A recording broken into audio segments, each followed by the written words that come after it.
Welcome back to new blog. তো Santiniketan day 2, আজও আমরা সেম এয়ারবিএনবিতেই রয়েছি। আজও সেরকম কিছু প্ল্যান এখনও ঠিক হয়নি সকাল থেকে, বাট রাত্রেবেলাতে মিঠির জ্বর এসে গেছিলো, তারপর গোলুরও শরীরটা খুব খারাপ পড়ে গেছে, তো একটু ডাউন আছে আপাতত। জাস্ট ঘুম থেকে উঠেছি, আর ব্রেকফাস্ট বলাই ছিল কালকে, তো ওটা ওরা এখন বানাচ্ছে, আর আমরা চা খাবো। নিচে অলরেডি চা খাওয়া চলছে, তো আমিও নিচে যাচ্ছি। তার আগে তোমাদেরকে একবার আমি উপর থেকে সামনের গার্ডেনটা দেখাই, ভালো লাগবে তোমাদের।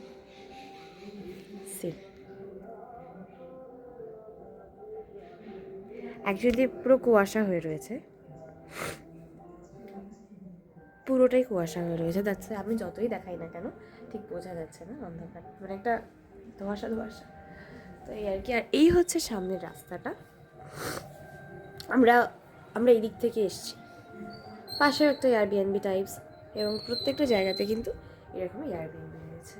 তো চলো এবার নিচে যাই, আর নিচে গিয়ে জাস্ট মিঠিকে আমি খাওয়ালাম, আর দিদি মা বাবা ওরা রেডি হতে গেছে, আর গোলু আপাতত রেডি মানে হবে। আমি খেয়ে নেবো, খেয়ে মিঠিকে ধরলে দেন ও রেডি হবে। যাই হোক, আমাদের ব্রেকফাস্টে আছে আমাদের ডিফারেন্ট বললাম যেরকম, এর তো তরকারি আছে, মিষ্টি আছে, আর লুচি আছে, এটাতে লুচি আছে। আমরা জাস্ট রেডি হলাম, এখন বাজে অলমোস্ট 10:15 এখন আমরা বেরোচ্ছি এখান থেকে। আমরা টুকটাক জায়গায় কিছু যাব, সেগুলো তোমাদেরকে দেখাচ্ছি। আর এইটাই আমি কিনেছিলাম ওয়েবসাইট থেকে, ওই ব্লগটাতে তোমাদের দেখানো হয়নি।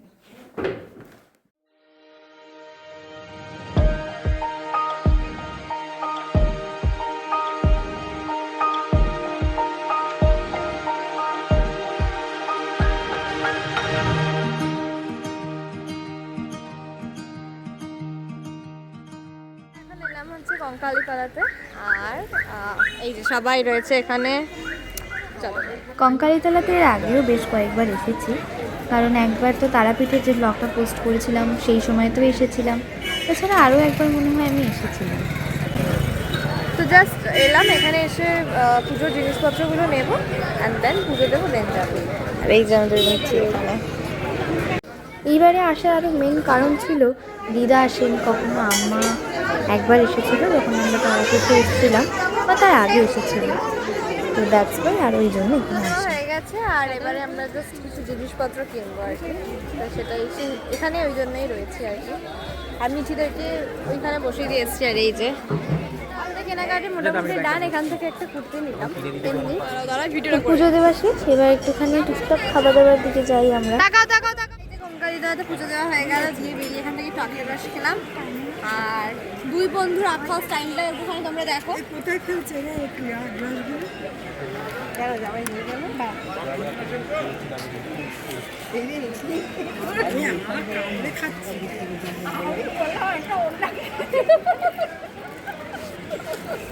এখন আমরা যাচ্ছি হচ্ছে শান্তিনিকেতন বিশ্বভারতী। তো আমরা জাস্ট নামলাম এখানে, এখানে ওই যেরকম টোটো করে ঘোরানো হয়, তারপর মিউজিয়াম আছে, সেই জায়গাগুলোতে যাবো। তার আগে আদার্স জায়গাগুলো থেকে টোটো নিয়ে এবার যাচ্ছি হচ্ছে, প্রথমে এটা রাউন্ড দেবো, আর টুকটাক আরও যা যা দেখার যে জায়গা আছে সেগুলো আমরা দেখবো, আর তারপর আমরা মিউজিয়ামে যাবো। এই যে তো বিশ্বভারতী ক্যাম্পাসটা অনেকটা বড় এবং অনেকটা জায়গা জুড়ে যেহেতু, তো এখানে বিভিন্ন বিভিন্ন কেন্দ্র, ইভেন মানে যেরকম আমরা নর্মাল ভাবি সেরকম তো নয়, তার থেকে অনেক বড়, অনেক খোলামেলা, অনেক মাঠ, তার সঙ্গে রয়েছে তো লাইব্রেরি, মানে কেন্দ্রীয় গ্রন্থাগার এখানে, যেটাও অনেক বড়। দেন গার্লস হোস্টেল, বয়েজ হোস্টেল সমস্ত ভাগ করা। তাছাড়া তোমরা নিশ্চয়ই জানবে এখানে পাঠ ভবন, বিদ্যা ভবন, বিজ্ঞান ভবন, দেন কলা ভবন, বিনয় ভবন, সঙ্গীত ভবন, আদার্স আরও রয়েছে। তো এটা হচ্ছে কেন্দ্রীয় গ্রন্থাগার বিশ্বভারতী ক্যাম্পাসে। এখানে বিভিন্ন ধরনের বইপত্র পাওয়া যায়, বিভিন্ন ল্যাঙ্গুয়েজের বইপত্র পাওয়া যায়, এবং তাছাড়াও এখানে সবচেয়ে ফেমাস যে মানে বিষয়টা আমাদের, যে আমরা বসন্ত উৎসব যেটা খুব খেলা হয়ে থাকে এখানে, তো এই যে মাঠটা, এই মাঠটার মধ্যেই বসন্ত উৎসব খেলা হয়, এবং ওই টানা 7 দিন এই মাঠেই বিভিন্ন ধরনের সাংস্কৃতিক অনুষ্ঠানগুলো হয়। তাছাড়াও রবীন্দ্রনাথ ঠাকুর যখন এখানে আসতেন, তখন এখানে যে বাড়িগুলোতে থাকতেন সেগুলোর মধ্যে রয়েছে উদয়ন, কোণার্ক, শ্যামলী, দেন পুনশ্চ, উদীচী। এই বাড়িগুলো এখন বর্তমানে ঐতিহ্যবাহী, তো এখানে তিনি থাকতেন। আর তাছাড়া তোমরা নিশ্চয়ই জানবে এখান থেকে এই ঘাটটাকে অবলম্বন করেই রবীন্দ্রনাথ ঠাকুর লিখেছিলেন, খুকু গেল জল আনতে পদ্মদিঘির পাড়ে, পদ্মদিঘির কালো জল ছিল। যাই হোক, এন্টায়ার বিশ্বভারতী ক্যাম্পাস তো অনেক বড়, এবং তো যাই হোক এবার আমাদের ঘোরাটা এই চত্বরটি শেষ করলাম। আর মিঠিরও কিন্তু এবার ঠান্ডা লাগছে, কারণ গায়ে জ্বর যথেষ্ট রয়েছে, মুখটাও লাল হয়ে রয়েছে। আর যেরকম বললাম অনেক বাড়ি ঘরদোর এখানে রয়েছে, এগুলো কিন্তু তাদেরই মধ্যেই পড়ছে। এবার আমরা যাব গাড়িতে, গাড়ি আমাদের এসে গেছে, গাড়িতে উঠে সোজা এবার যাব হোটেলে। আমরা এই জাস্ট গাড়িতে উঠলাম, এখানে এখন ড্রাইভিং স্কিল প্র্যাকটিস হচ্ছে। ওইখানে পার্থক্য, ওই গাড়িতে বাবা, এই যে ওরা পার্কিং করতে যাচ্ছে।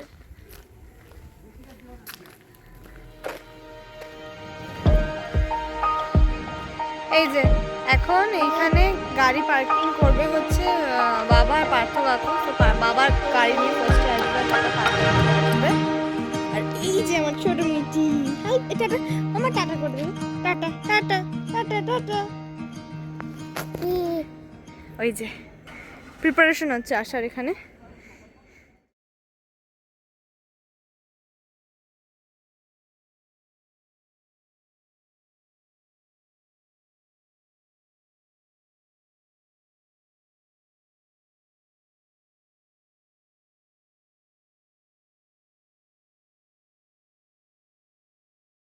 এলাম হোটেলে, এবারে আমরা একটু ফ্রেশ হব, তারপরে আমরা লাঞ্চ করব।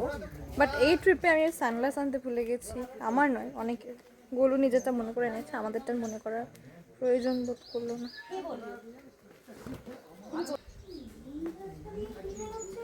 চলো এবার আমরা আমাদের জাস্ট হোটেলে এলাম, এসে জাস্ট একটু হাত ফাতগুলো ধুলাম। একদম বাইরে এত ধুলো না, শীতকালের টাইমটা যেখানেই যাবে বা যেখানেই দেখবে রাস্তাঘাটে প্রচণ্ড ধুলো থাকে, তো ডেফিনেটলি। আর আমার তো ধুলোতে, তো একটু ধুলো থেকে আমি দূরে। তো আপাতত সকালবেলাতেই শান্তিনিকেতনের বিশ্বভারতী ক্যাম্পাসটা ঘোরারই প্ল্যান ছিল, তো ওটাই আমরা করলাম।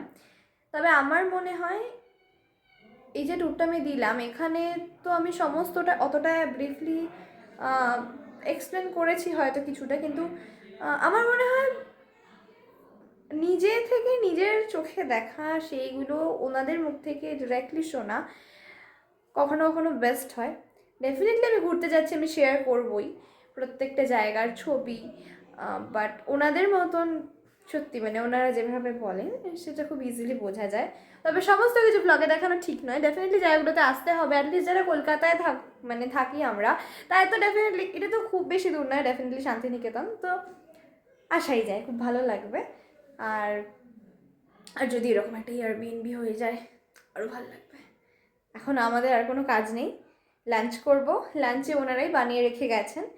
আর তার সাথে মিঠির জ্বরটা একটু বেড়েছে, ফেরার সময় একটু মেডিসিন নিলাম। তো লাঞ্চের পর দেখা যাক কী করি, মেবি সোনাঝুরি হাটে যাব, বাট সবাই আমরা যাব না, তো সেপারেটলি কয়েকজনই যাব, কারণ মিঠিকে নিয়ে আর বেরোনোর রিস্ক হয়ে যাচ্ছে এবার। আর দেন কাল ব্যাক টু হোম, তো এই আর কি।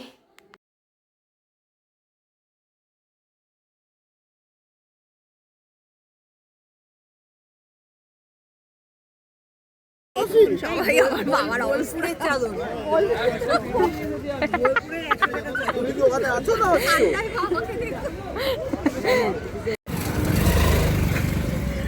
হ্যাঁ, ওদের দুটোকে দে। এটা বিড়ি নিতে পারবে। এটা ভালো। এটা হচ্ছে আমাদের শ্রীনিকেতনের শাল, খুব ভালো লাগে। যদিও আমি কিনি শালগুলো, বাস্তবে আমার বন্ধু তো কিনেছি। খুব ও এটা এত পাতলা, না পাতলা, খুব মোটা। এক একটা খুব পাতলা। শালটা এক একটা ফোল্ড আছে, 4 ফোল্ডেড। তো আমরা হোটেলে চলে এসেছি, আর এসে দেখালাম এইসব আমরা করছিলাম, খাওয়া দাওয়া করছিলাম। আর মিঠিরও জ্বরটা একটু বাড়ছে, তো আমরা ডক্টরকে কল তো করেছি, এবার দেখা যাক আস্তে আস্তে হয়তো কমেও যাবে। আর ফার্স্ট টাইম মিঠির এরকম জ্বর এলো, এর আগে সেরকমভাবে ওর আসেনি, যতই ভ্যাকসিন নিক বা কিছু আসেনি। আর এখন আপাতত আমি লাগেজটা প্যাক করছি, বিকজ কালকে বেরোবো, আর এখন একটু ফ্রি, তো ড্রেসটা চেঞ্জ করে আর লাগেজটা প্যাক করে ফেলি। তো শান্তিনিকেতনের ট্রিপটা এখানেই শেষ হোক। আর এবার বাড়ি যাওয়ার পালা, দেখা হবে খুব শিগগিরই আবার নতুন জায়গায়। আর এন্টার ট্রিপের কিছু কিছু স্পেশাল ছবি আমি তোমাদের সাথে শেয়ার করলাম। তাছাড়া ট্রানজিশনস ভিডিও তো আমি অলরেডি ফেসবুকে আপলোড করেছি। তো bye bye, see you soon guys.